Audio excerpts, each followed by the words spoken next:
Hi folks, I'm back again with another video. This time I'm going to be discussing PlayStation emulation. One of the first emulators that ever came out was PSX. Another emulator that came out about the same time was a commercial emulator called Bleem. Well, the Bleem emulator definitely played PlayStation games way better than the PlayStation itself. Whenever I tested it, I tested it with Ridge Racer, and I couldn't believe how much better the graphics looked in Bleem over the actual PlayStation. But unfortunately, with that program, it is no longer being developed. But I'm going to go ahead and show you this one. This is not the most popular one at all. It's very limited. It doesn't have too many things that are configurable. It's the graphics configuration is built in. You can't like blow it up and make the picture look great. About the only reason why I keep this thing even around is because of this.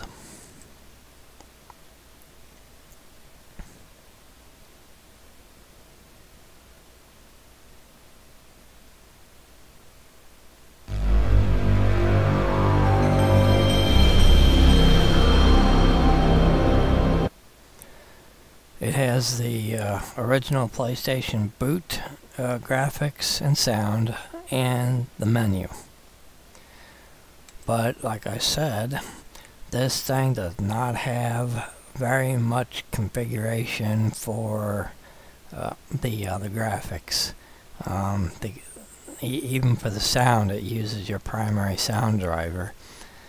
But this particular emulator is going to make the games pretty much look like they are how they are played on the PlayStation itself. Okay, now let's get to the popular one already. PSX or EPSXE. Newest version is 190. Of course, in order to be able to play these games on here, you have to have your BIOS. You should be able to get these anywhere now, but who knows? If you have trouble, let me know and I'll post a link. You can also do cheats on this. There's specific cheats for this thing, but I can't figure out how to get them to work. Let's see here, what else? Your memory cards go there, patches for games go there. The other benefit to this particular emulator is the plugins. What this allows is for additional graphic support, basically. For ATI cards, you want to use the Direct3D Pete plugin, and for NVIDIA you use the OpenGL Pete plugin. As far as other plugins are concerned, you either hit or miss on them.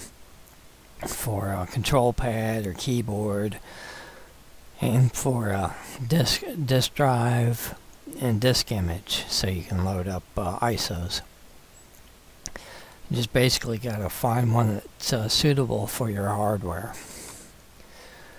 Let's go ahead and load this up and show you what the configuration looks like. You can, when you're first starting out, you want to go through the wizard's guide to basically just play around with it at first.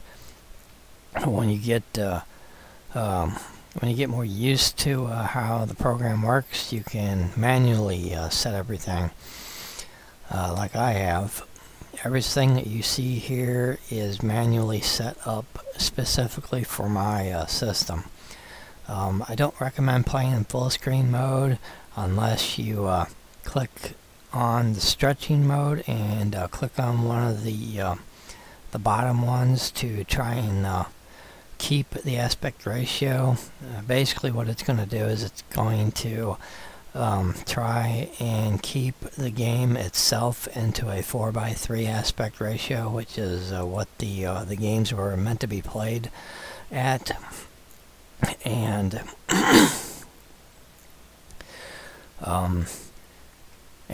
it'll show black borders. In some games it might not show black borders. It might have some problems. Whenever I was messing around with it, it really messed up the game because it showed white borders and then it showed black borders. But it could very well be the game itself that I'm playing. You can set up different frames per second, but of course you want to be careful with this because I've tried to use the default settings and it plays too fast. I always have to click on these in order to make it run at the correct frames per second. 30 frames per second is how fast typically you want the games to go. However, they can go at 60 frames per second on some games. I tried it on Final Fantasy IX and it doesn't work. The one thing that's cool about this particular plugin is that it allows for full screen filters and windowed filters. And you probably don't even need to have this checked unless you're doing full screen, but this particular thing will work in full screen or in windowed mode. It's shader effects. This is basically the shader effects right here. I do believe this is the, let's see here, the name of this one was it's a natural effect. I think it's natural version 2 or something like that. And whenever you gotta tell the program where the directory is of these shader effects. Don't have too many of them in the folder at one time. Only have the ones that you're wanting.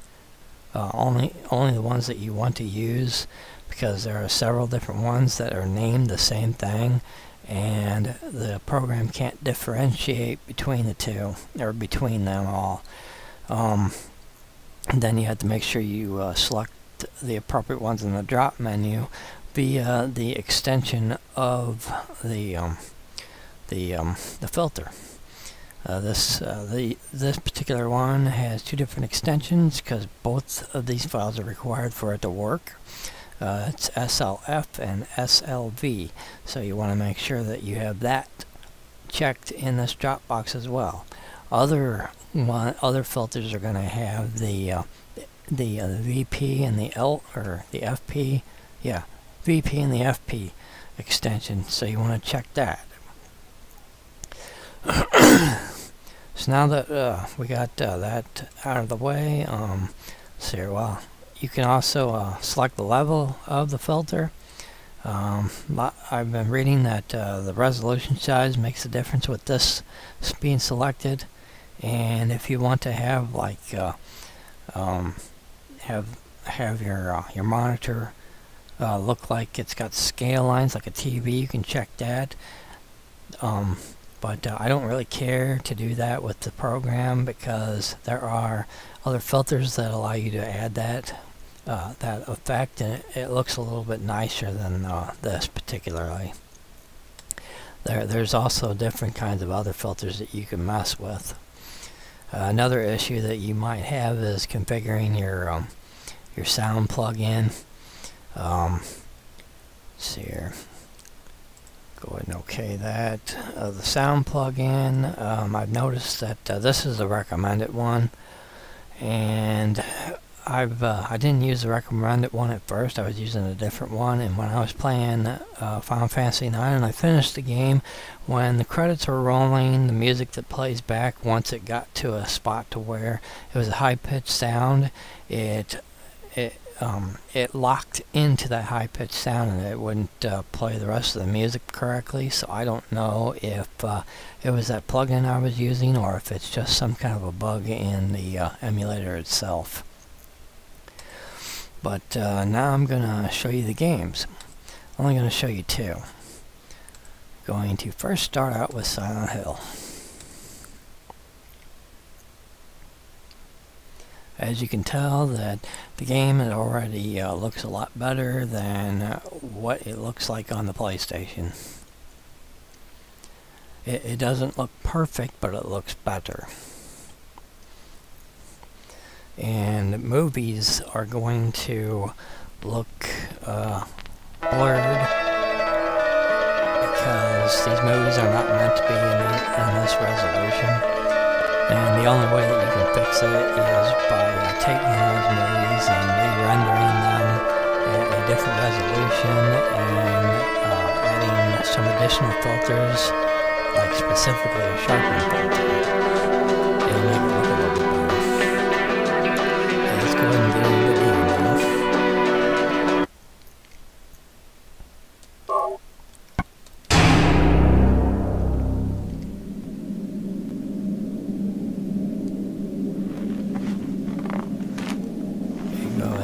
Going to go ahead and skip that.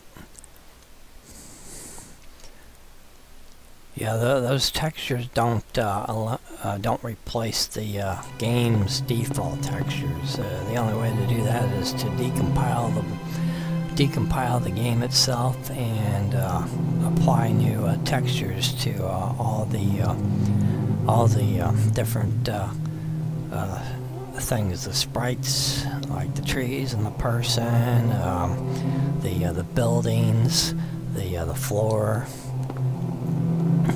You would have to apply all new filters to that in order to make them look a little different. But this is the natural look. This is supposed to be the way how the game would normally look on a TV, but at a higher resolution. It looks pretty good if you ask me. I played Silent Hill all the way through, no problems, and I played Final Fantasy IX all the way through. I didn't play it without cheating, so I don't know if it runs perfectly, but with cheating there was some glitches in it. That's another problem with the emulators, and when it comes to cheating, let me go back here.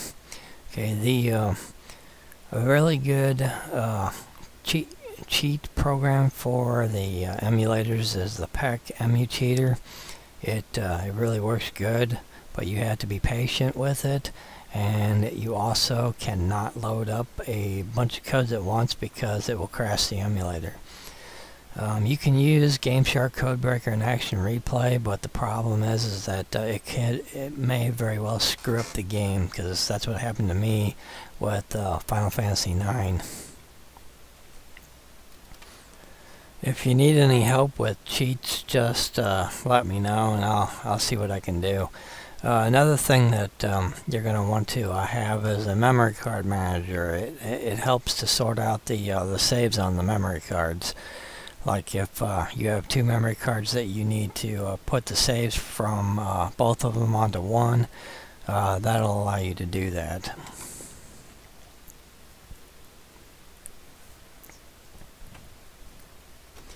Okay, now that we've gotten that squared away, I'd like to discuss a little bit about the different types of filters that you can use. The standard filter that typically everybody uses is the natural one by Pete.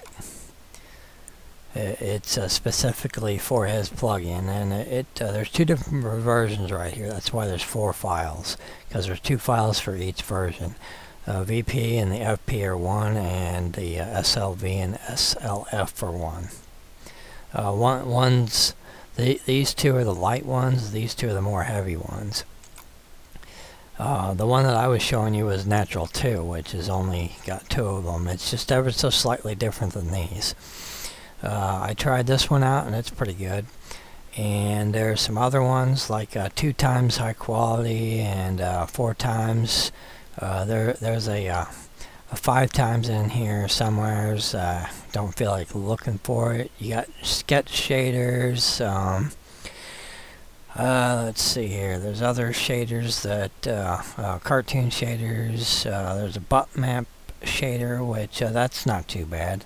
The bloom bump map shader is kind of like a brighter version of that, with more detailed on the bump maps.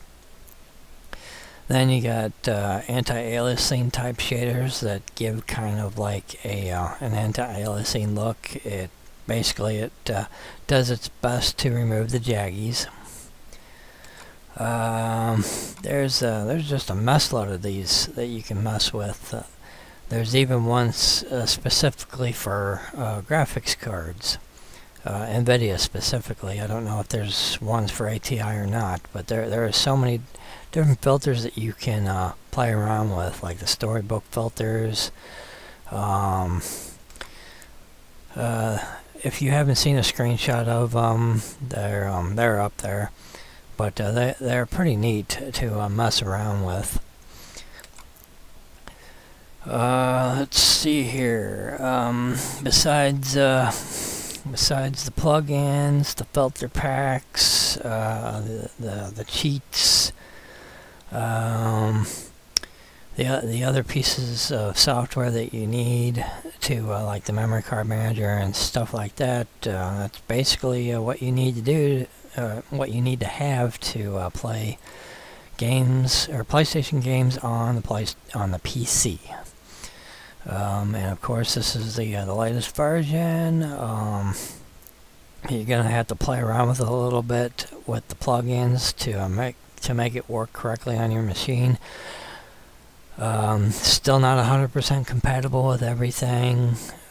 Of course, this is software that's developed by fans of the games. I guess I could go ahead and show you another game real quick. Instead of Silent Hill, I'll show you Final Fantasy IX.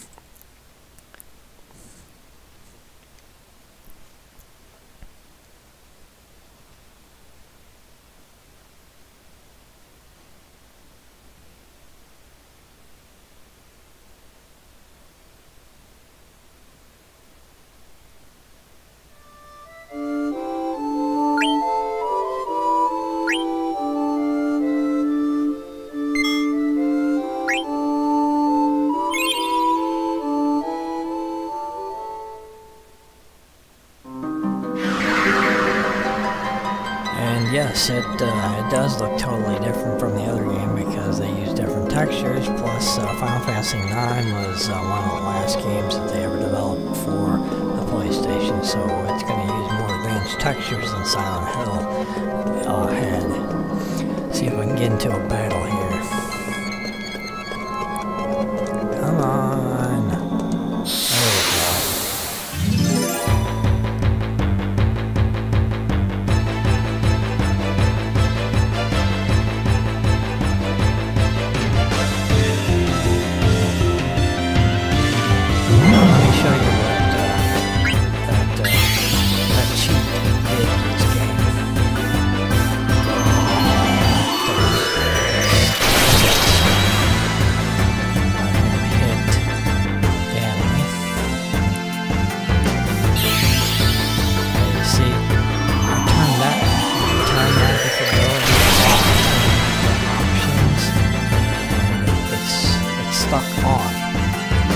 There we go. See, it healed him instead of taking it out. Taking it out, taking it out. So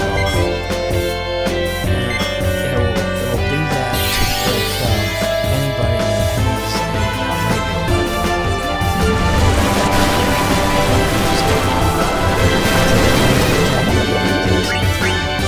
order to be able to beat this cheats.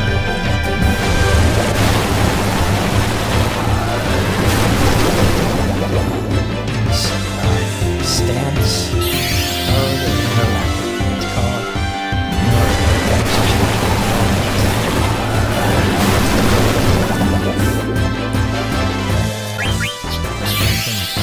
This to take out, even though it's sort of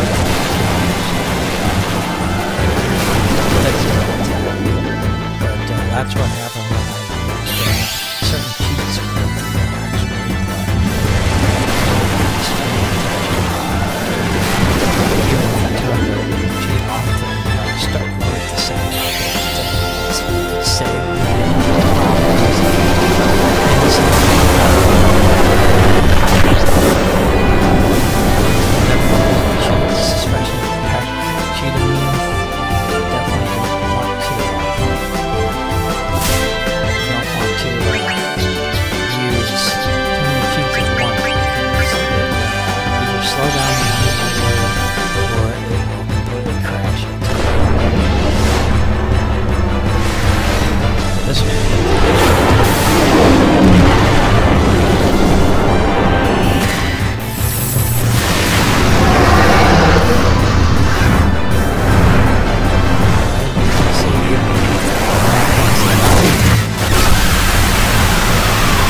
supposed to be a way to fix that, but I haven't really played with the options to find out. I'll show you where that is right now. I have to back out of the game, close the emulator and reload it, because I have to go into the video configuration, and that's right here, flicker fix border. You have to change the amount of pixels that are used, I guess. I've never really messed with it, but that's supposed to fix that flicker problem. But anyways, this is basically what it is to play PlayStation games on the PC with the emulators, the most popular one specifically. And I hope this helps. If you have any questions, leave a comment. Thanks for watching, and stay tuned for the next video. Well, I'm sorry that you couldn't hear me talking when the game was playing. Apparently the microphone isn't overpowering enough. I guess I just won't talk during gameplay, but what I was trying to point out was what the cheats were doing to the game as far as playing with Zidane and Steiner. The cheats screwed it up to where you couldn't attack them normally. It wouldn't deduct HP. You were basically healing them, and I guess you already noticed that. But I guess from now on I just won't talk while the game is playing, because you just can't hear it afterwards. Sorry about that.